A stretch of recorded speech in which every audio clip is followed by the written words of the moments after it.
Hi, my name's Phil. I like to talk about politics. I said so, didn't I? And I'm not the only one.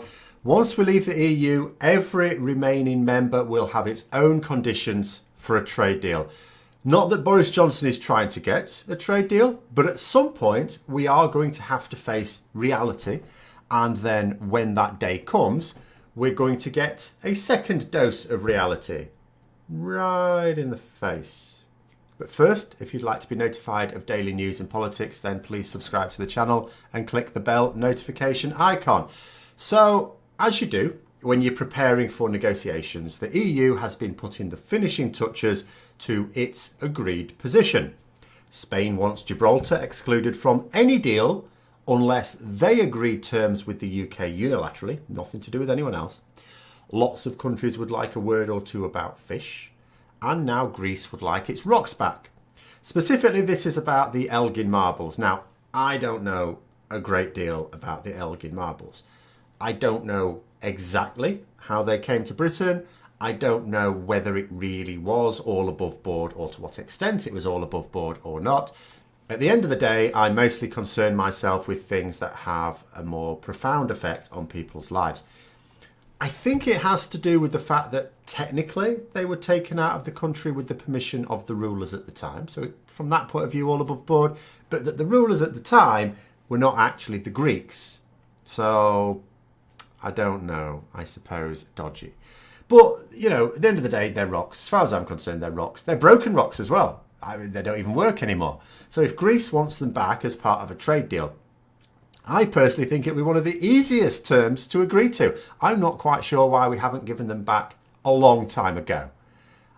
I may not know very much about them, but I know that it's a fairly childish bone of contention to keep them. And it's also no skin off the government's nose. Do you think Boris Johnson cares about it? Do you think the Brexit supporters care about it? No. I doubt it would even be unpopular in the country unless some of the hardcore Brexit knobheads who know no more about them than I do suddenly decide it's of vital national importance to retain them. No doubt prompted by the Daily Mail, who will need to keep their usual modus operandum of stoking fear about outsiders beyond our borders in order to sell their tawdry rag. But the point is that what this highlights is that dealing with the EU, or indeed dealing with anyone else, the brainless simpletons in charge are so focused on what it is they want.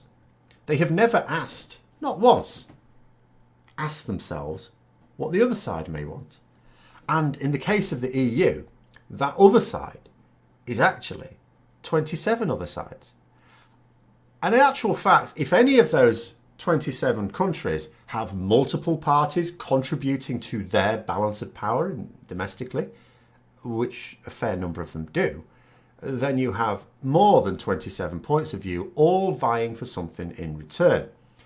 And that's to say nothing of the individual influential lobby groups within each of those 27 member states as well.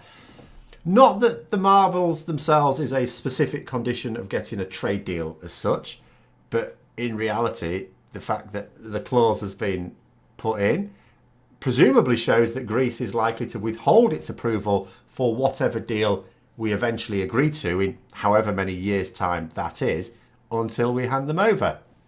And we bloody said so, didn't we? Not that this is going to cause any immediate problems. And I don't see that this is, as I say, it's rocks. I don't really see it as a problem ever. It's just what it highlights. Like I say, Boris Johnson has taken us out of the transition period without a deal. He said so, his ministers have said so, and now the unelected bureaucrat that he's put in charge of our pretend negotiations has said so.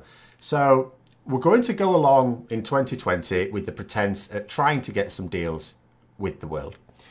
I will keep pointing things out until Boris Johnson's actions match his words, although I'm not sure that's ever actually happened before.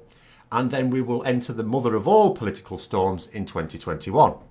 We'll just have to see that when this storm arrives, is Boris Johnson going to hide in a fridge again, like he's been doing again this week with Storm Dennis.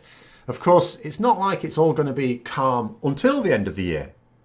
At the moment, people are already a little bit concerned, and as time drags on and nothing is achieved, particularly round about June, July time, when there's certain things need to have already been agreed at that point. It's not like we negotiate for a year or 10 months as it is, and then get agreement at the end. We're supposed to agree various things. There's little signposts along the way. And as they are missed and no progress is being made at all, those various groups are going to become increasingly agitated. We may even see some argy-bargy from the backbenchers. The backbench Tory MPs are already getting ready to vote against Boris Johnson over Huawei. But that's another subject. But what it does highlight is that Boris Johnson does not have the iron-tight control over his MPs that he may have imagined. And when the Brexit reality hits home, and the government are doing rather a good job of making sure that it will hit home and that it will hit home hard and fast, then something will have to emerge, something politically will have to change in order to necessitate us crawling back to the negotiating table, but for real this time. And then it will be Gibraltar, please. Fishing, please. Broken Greek rocks, please. Oh, and if you can see your way clear to paying a much larger fee, for access to the single market than you were used to doing as a member, like Norway and others do, then that would be grand. What do you mean you've pissed all your country's money away? So anyway, I hope you found the video interesting. If you did, don't forget to click the like button. And if you'd like to support the channel further, then also please click the Patreon link for details. And until next time, I'll see you later.